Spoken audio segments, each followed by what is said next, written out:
Grandma Evelyn called as I locked my car, her voice thin with fear.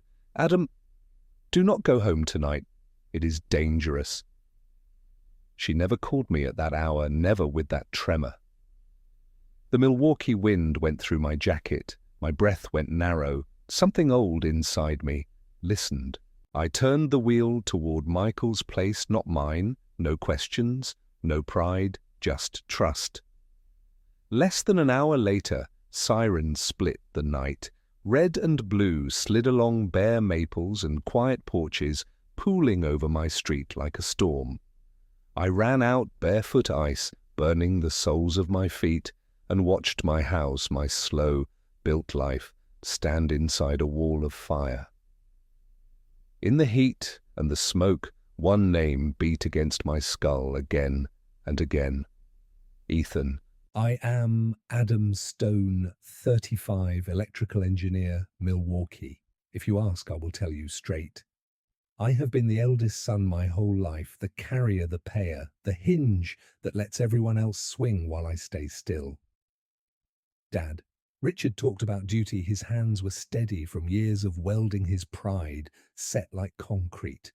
In our house, duty flowed in one direction, from me to Ethan, never back. To him, Ethan stayed the little boy who needed saving, no matter how many birthdays we stacked. Mom Margaret had a soft voice and quick hands. She loved to say, "He is still young, Adam. He needs more help." That sentence said 1,000 times cut the same place until I learned to bleed where no one could see. I remember the small humiliations that teach a child to go quiet. A birthday where the bigger slice drifted to Ethan with a wink, he is still growing. New sneakers for him, a careful patch for me. A school concert where I tuned the church soundboard, and Ethan arrived late. Dad clapped only when Ethan waved. A Saturday where Ethan lost my pocket money in a neighborhood card game. Dad said, "Boys will learn I was told to be a good sport." I took that lesson and carried it like a brick in my pocket, heavy, silent. At 16, I worked part-time after school. Before homework, I learned how to repair lamps and label circuits. Ethan learned how to be forgiven. When I crossed a stage with an engineering degree, Dad nodded good. Do not get cocky. When Ethan dropped out the kitchen filled with warm talk, you will find your path, and a dinner I paid for in silence. There was a winter when Ethan pawned my laptop. I bought it back with overtime, and did not tell our parents I carried the pawn ticket in my wallet like proof that my quiet could stop a small disaster. There was a spring when Ethan called me from a police station after a DUI. I paid the fee because Dad was out of town. Mum cried into the phone, "We will fix this." Adam and the fix looked like my debit card tapping a machine. My name never made it to the story. The story was always Ethan, his potential, his next chance. Years later, he shouldered into my living room hoodie, half-zipped, breath sour with beer, eyes hot. He did not ask to sit. He fell onto my sofa as if it already belonged to him. "I need a few thousand, a project." What kind of project needs money every time, Ethan? Every single time. "You do not need to know," he said, "just give it." I looked around my small room. The photo of me and Grandpa by Lake Michigan, the chair I built with my hands, my license in a narrow frame, the modest trophies of a life paid for with long days. No, not this time. I am done being your bank. His face changed like sky before a storm. "Who do you think you are? The great brother with a job and a house, better than me." He leaned, close, breath, hot words like a shove. "You will regret this, Adam." He slammed the door so hard the frames rattled. The silence after sounded like thin glass stretched across a deep well. Later, Mum called gentle and sharp at once. "Your brother says you humiliated him. Why can you not help one more time? We are family." I closed my eyes, felt the old sentence drag across a newer skin still raw. I said, "I am tired, Mum," and hung up. I should have gone home, should have stared at my ceiling and counted the cracks like I used to, but Grandma's voice would not let me. "Do not go. Not tonight." Michael opened in sweats and bare feet. "What happened?" "Family," I said, but the ground under that word felt hollow. The kettle began to sing. The sirens grew a thread, then a scream. We pressed to the window, then I ran to the street, the cold chewing my ankles, my breath burning my throat. Smoke rose in a black pillar, orange light beat against the clouds like a false dawn. I knew that roofline, I knew that porch rail, I knew the sound fire makes when it eats dry wood. At the curb, the air tasted like gasoline and winter and loss. Firefighters shouted hoses, snapped windows, sighed and fell. Mrs. Carter gripped my hand. "Thank God you were not inside." The smell came stronger, not a wire, not a candle intent. A fire investigator crouched over the black floor. "Nose wrinkle, do you smell that accelerant? Where were you tonight with a friend? Why my grandmother warned me. Anyone want to hurt you?" His voice like a pebble dropped down a well. I swallowed Ethan's name. Without proof, I would only sound like a man who had forgotten the rules of family. Near midnight, smoke still in my clothes, I drove to my parents'. The hallway photographs watched me walk to the door that used to be mine, now Ethan's. I did not knock. "Did you do it? Did you pour gasoline and light a match on my life?"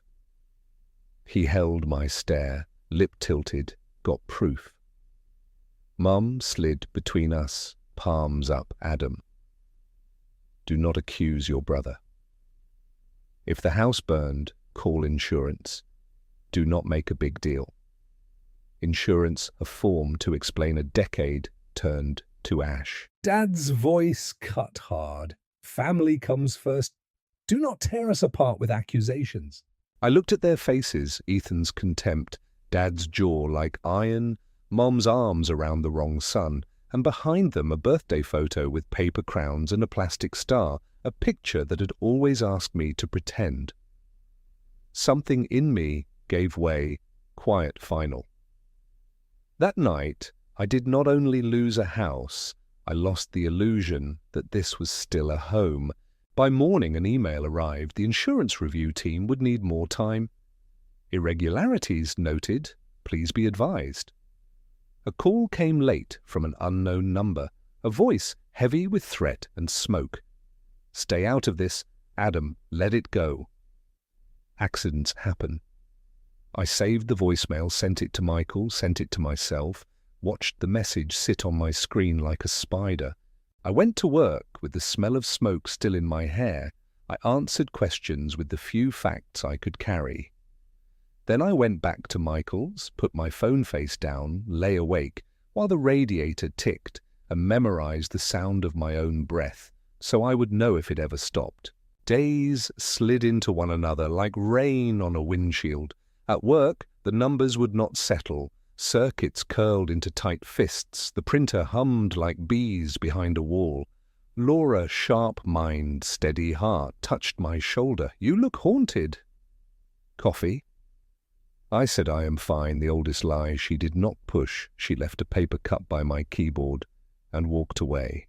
I stood in the ruins until my shoes turned grey. Charred ribs of Wall's furniture melted into strange shapes. Paper turned to black lace. The smell crawled under the skin, nested in the throat. I picked up a scorched sliver of wood, the grain raised like scar tissue. Was it a shelf, a table leg, a piece of the chair I built? I could not tell any more. The bank called about the old mortgage. "Will you be continuing payments?" I said the word burned, and the line went quiet. A small apology, a larger policy. Insurance sent a second adjuster, a careful man who smiled too much.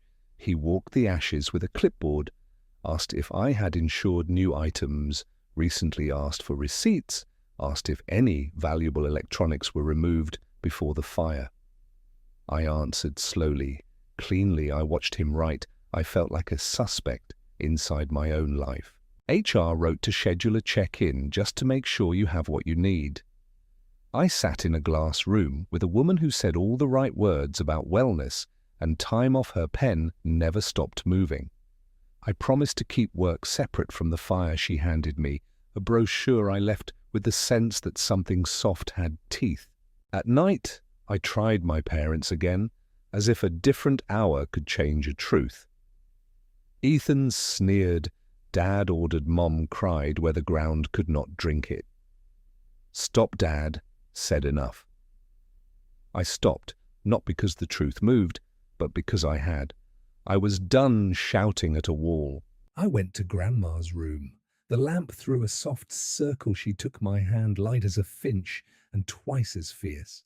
I heard him, she whispered, out there that night, muttering, calling, angry. I could not sleep. I listened. I called you. You were the one I could still save. Grandma, I breathed. The word cracked in my mouth. You are strong, Adam. But being strong does not mean carrying everyone. It means knowing when to set things down. Sleep came like a visitor who remembered the spare key, but not every night. There were nights when a shadow paused under my door, then moved on. There was a tire slashed on a Tuesday, a thin cut near the rim. Michael crouched and said, "Report it." I did. Daniel would eventually add it to a file that grew thicker, while my patients tried to do the same. There was a panic attack in a grocery store. My chest locked under the cold light of the freezer aisle. A quiet woman asked if I needed water. I said yes. I put both palms on the cart. I waited until the world returned to its right size. Then I bought eggs and bread and a small thing of honey, the kind that tastes like the work it took to make it. Michael slid a napkin across the table, 2 names in a tight hand. Daniel Cruz, private investigator. Catherine Brooks, attorney. You need both.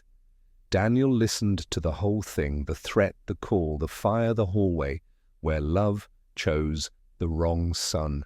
I will pull footage, talk to neighbors, follow the gasoline, he said, like listing tools before a job, give me a few days. Catherine's office smelled like paper and peppermint. She wore a simple watch and a look that did not slide off hard truths. The police are overloaded, she said. Sometimes later means never evidence moves. Cases pressure keeps them from being shelved. We will build both careful and clean. Grief put on work boots. Pain picked up a clipboard. Grandma pressed the photo deeper into my wallet that evening. Me and Grandpa by the lake we are with. You do not let Ethan take who you are. 3 days later, Daniel called, first pieces in place. Gas station camera, Ethan and 2 friends filling red cans, timestamp within the hour. A neighbor's doorbell camera plate that matches Ethan's car sliding past my street minutes before the first 911 call. Not trial tight, but real. 2 days later, he found a receipt for the plastic fuel cans. Cash, the clerk, remembered the grey hoodie and an impatient laugh. He tracked a friend named Kyle, a narrow-faced kid with a jumpy knee. Kyle swore, then denied, then looked at Daniel's calm eyes and broke like thin ice. I did not know he would really do it. I thought it was just talk.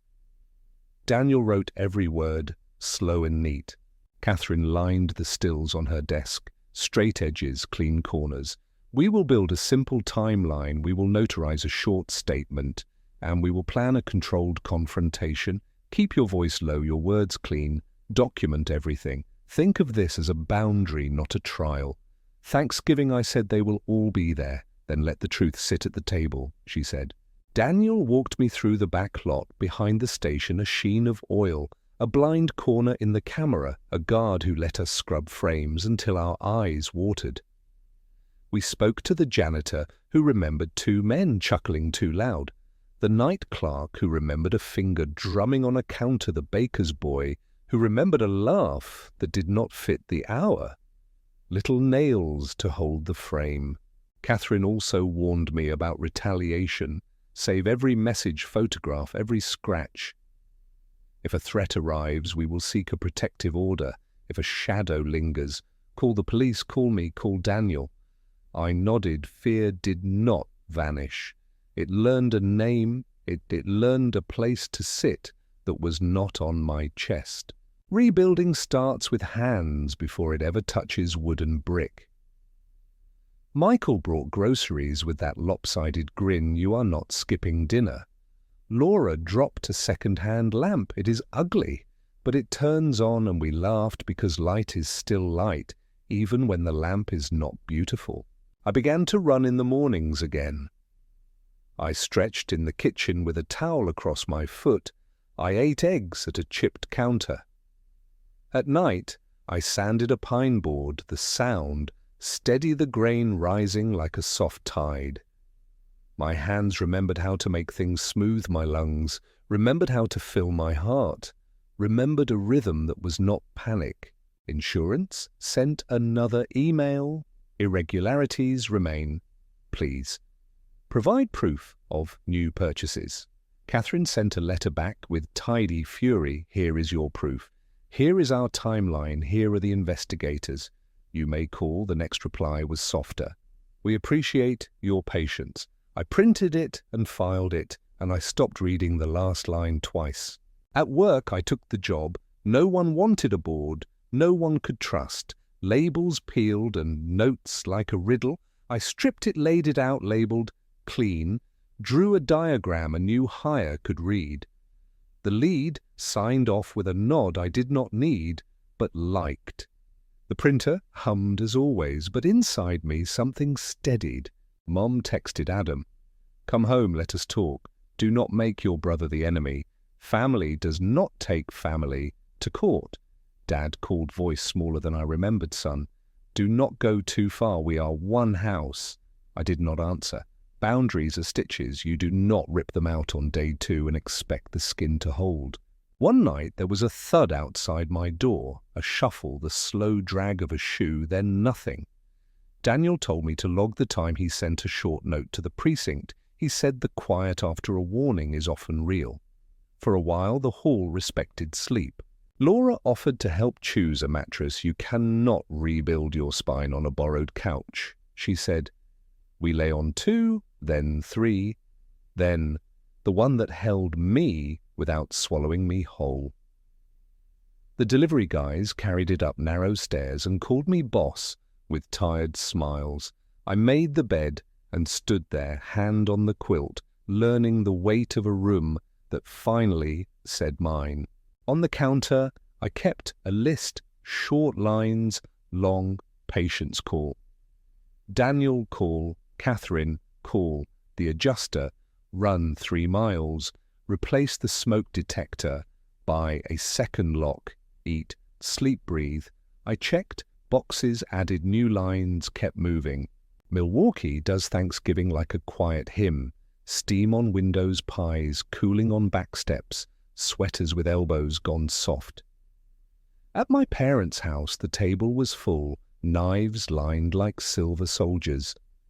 Dad stood at the head carving, Mom flitted from dish to dish, Ethan slouched with a smile that never warmed his eyes, Grandma's shawl the colour of wheat. I walked in with a small grey bag. No one asked what was inside. Adam, you made it, Mum said, her voice careful. I am not here to eat, I said, not unkind, just true. I am here for the truth. The room tightened. Dad's fork paused mid-air. Ethan's smile flickered. I set the folder between the platters and let paper speak. The still at the pump, the plate caught by a doorbell lens, the clean line of times that did not contradict. Enough, Dad said, hand slamming the table. You will not tear this family apart with your obsession. Over my house, I said quietly, and my life. Ethan stood, chest-puffed, heat rolling off him. You have nothing. You think a blurry picture makes you a hero. You always thought you were better. I wanted you to know what it feels like to lose everything. The words landed and set hard as poured stone. Mum's hand flew to her mouth. Tears, bright breath, thin Dad's certainty cracked like ice. A hairline racing fast. Grandma did not move. She looked at me and nodded. The smallest thing, the strongest thing. I slid the papers back in the bag. I am not here to punish. I said I am here to stop pretending. I will not carry a lie so the family photo looks straight. Ethan took a half step. A chair scraped a line in his face, drew toward violence.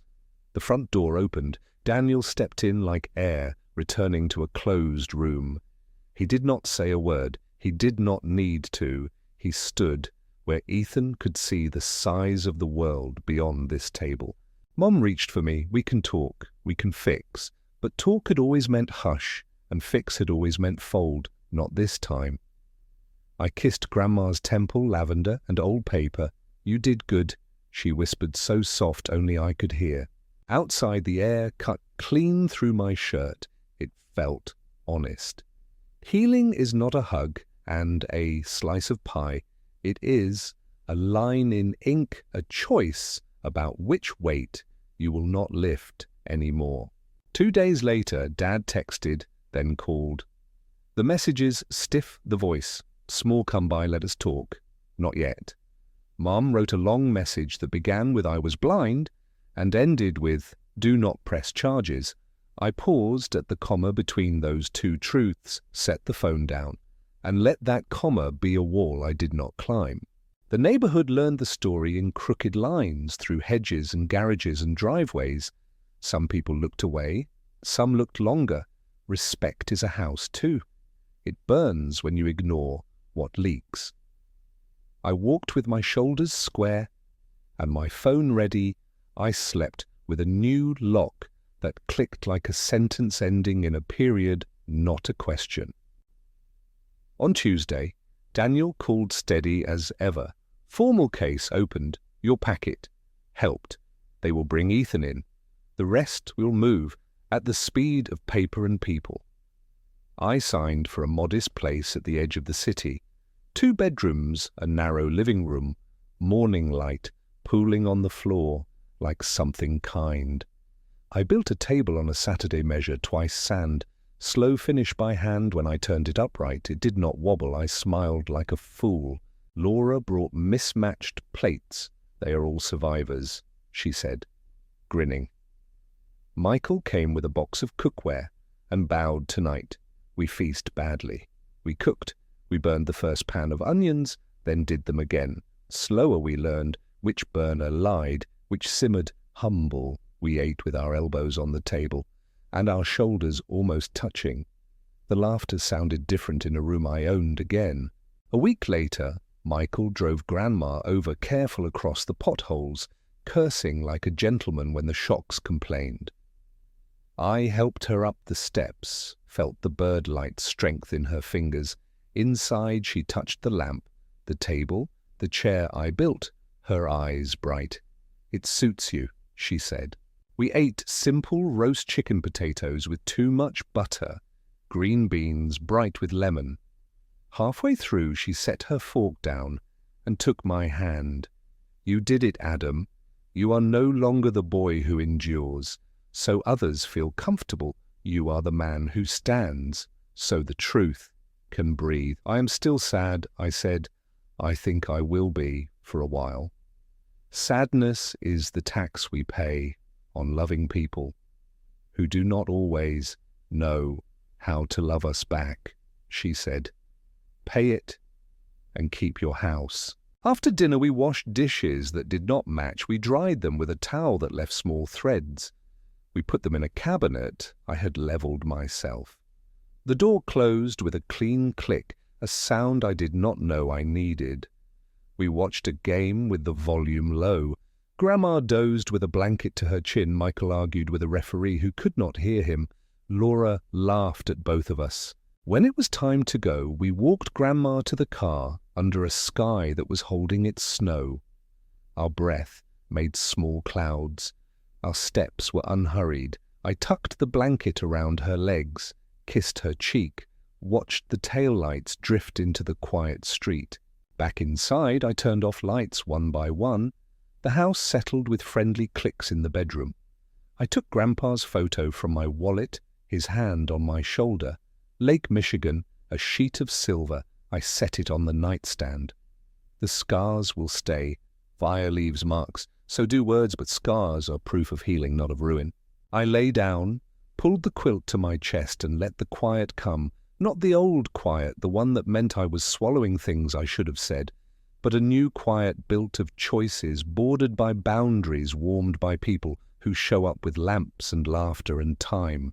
My house burned the boy, who believed he had to carry everyone to be loved, burned with it, but the man who locked his door tonight, he knows the code to his own light. Somewhere in this city, a younger brother will face the truth. He tried to set on fire. Justice will move at its own speed, and I will keep cooking onions slower than I used to keep sanding tables until they do not wobble, keep setting an extra plate for the people who chose me back. I am Adam Stone. I lost a house, I found a home, and I am finally warm.